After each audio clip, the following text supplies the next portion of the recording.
L'usage de la torture posait un problème moral pour les inquisiteurs qui, en tant que clercs, n'avaient pas le droit de verser le sang.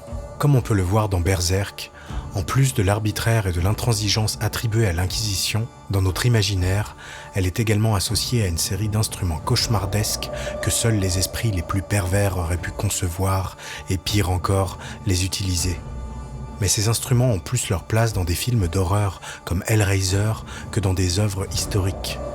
La plupart des instruments de torture attribués à l'Inquisition que vous pouvez voir dans les musées de la torture présents dans de nombreuses villes européennes sont des faux, comme un des plus iconiques, la Vierge de fer, dont on ne trouve aucune trace dans des documents antérieurs au XVIIIe siècle.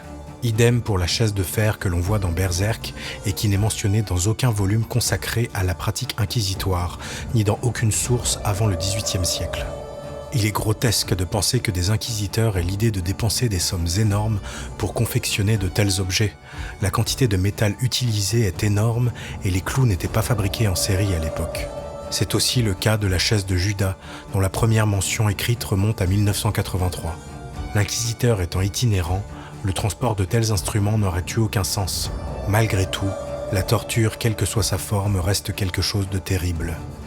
3 tortures sont préconisées par l'Inquisition: la poutre, l'eau et le feu.